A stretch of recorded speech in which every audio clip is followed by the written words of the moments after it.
अक्षय त्रिपाठी ने दया खाकर हिमांशु मिश्रा पर दया करी, उसकी काफ़ी मदद भी करी, लेकिन जिन लोगों ने उसकी और मदद करी, जहाँ पे अक्षय उनको लेके गए थे, उनके साथ भी वो धोखा किया हिमांशु मिश्रा ने, और अब वो लोग भी अपने आप को ठगा सा महसूस कर रहे हैं। सबसे पहले जो पंकज हैं, पंकज यादव, उनके पास लेके गए थे, क्योंकि सबसे पहले जो हिमांशु मिश्रा है उसके खाने और रहने का इंतज़ाम करना था।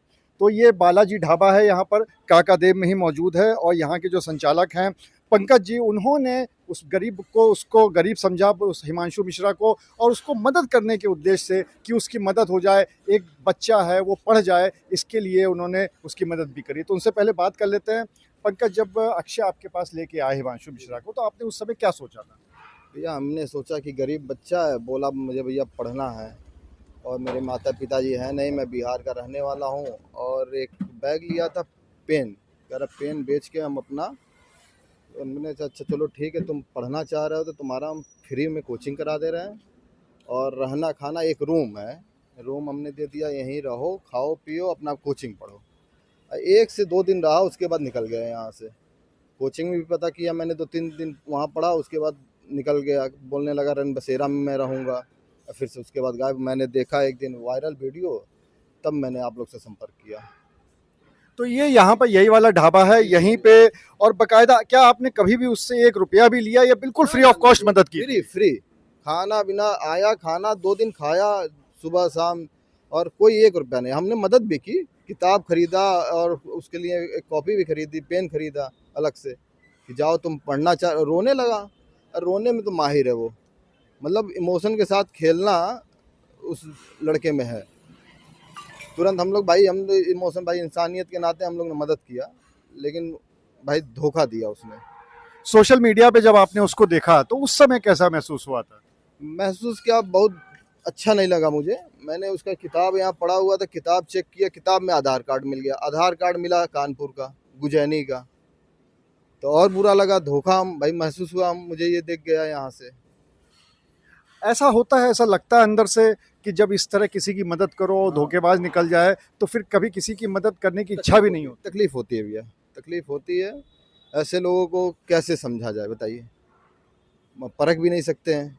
जो बच्चा हर बार, हर 2 बार में रोने लगा, तो कैसे? आप बता रहे हैं माता पिताजी नहीं है, अब पता चल रहा माता जी भी हैं, पिताजी भी हैं, भाई भी है, तो ये सब अच्छा नहीं लगा भैया।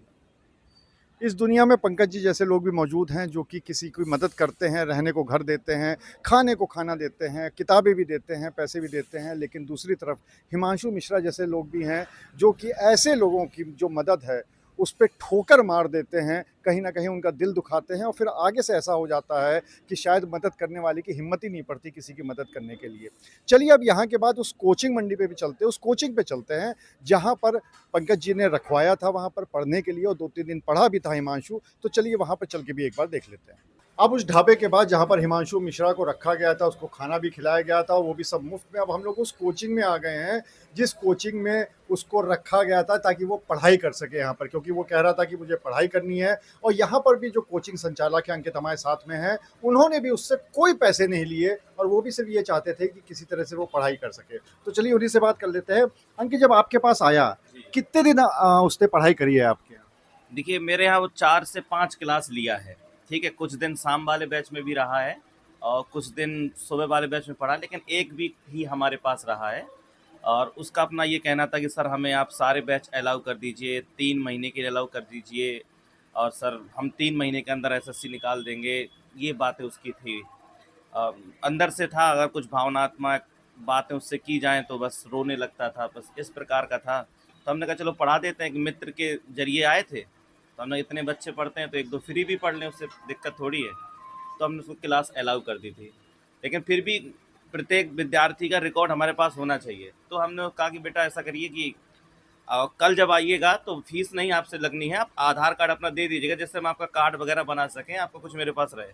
और जब मैं आधार कार्ड मांगा उसके अगले दिन वो नहीं आए, फिर यहाँ पे पढ़ने ही नहीं आए। अच्छा, उससे जब बात करी, बात तो आपकी हुई होगी, तो जब बात करी, तो क्या कहीं से भी ऐसा लगा कि वो इतना बड़ा फ्रॉड कर सकता है या भाग सकता है, या हमेशा ऐसे ही लगा कि नहीं बहुत ज़रूरतमंद है? उसकी बॉडी लैंग्वेज तो यही बता रही थी कि बहुत ज़रूरतमंद है, क्योंकि बार बार कोई अगर रो रहा है तो यही बात है, उसकी आंखों में आंसू, ऐसा लगा हुआ कि वो नहाया हुआ नहीं है कई दिनों से, ब्रश नहीं किया हुआ, दांतों से लार निकल रही, दांत बाहर निकले हुए हैं। बिहार साइड का रहने वाला हूँ, घर वालों ने घर से बाहर निकाल दिया है, किताबें ले ली हैं मैंने, फ़ोन बेच दिया है, अब मैं पेन बेचता हूँ, खाना नहीं मिलता है। कई बार, एक बार तो एक विशेष घटना हुई कि वो क्लास से, बीच क्लास से निकल के आया और यहीं आके बैठ गया। तो मैंने कहा, क्लास से क्यों निकले तुम, तुम्हें तो पढ़ना है। सर मैं 2 दिन से खाना नहीं खाया ना, तो अंदर से चक्कर आ रहे हैं मुझे, अंदर से क्या आ रहे हैं, चक्कर। तो मैंने कहा, तो भैया ने खाना नहीं दिएगा। सर रात में पढ़ते पढ़ते सो गया और सुबह खाना बना नहीं था तो मैं कोचिंग आ गया। तो इस प्रकार की एक बार बात हुई, बाकी बस यही बातें थी। लेकिन अब ये जो बात आ रही है सामने, इसमें क्या ही कह दिया जाए, ये पॉसिबल नहीं हो सकता। ये पॉसिबल नहीं हो सकता, ऐसा अंकित का कहना है। और जिस तरह से एक घटना बता रहे हैं कि वो कह रहा था मैं 2 बार से मैंने खाना ही नहीं खाया, जबकि पंकज जो हैं उन्होंने अपने यहाँ रखा था, मुफ्त में खाना था उसके बाद भी, और यहाँ से फिर कोचिंग कुछ ही दिन पढ़ के वो यहाँ से निकल जाता है। जब इन्होंने आधार कार्ड मांगा तो उसके बाद से फिर उसने कोचिंग आने बंद कर दिया। इनको भी तभी पता चला जब पॉडकास्ट पे चेहरा दिखाई पड़ा हिमांशु मिश्रा का और पता चला कि 96 लाख का कर्ज उसके ऊपर है, तो ये भी चौंक गए। सबसे बड़ी बात यह है कि इस तरह के लोगों के ऊपर एफआईआर शायद हो सकता है मुकदमा चले और सज़ा भी मिले। लेकिन सबसे बड़ी बात यह है कि जिस तरह से इंसानियत को धोखा दिया है, जिस तरह से मददगारों को धोखा दिया है, उसके बाद शायद कोई फिर दोबारा से किसी की मदद करने की ना सोचे। अनुराग अग्रवाल, टीवी 9 कानपुर।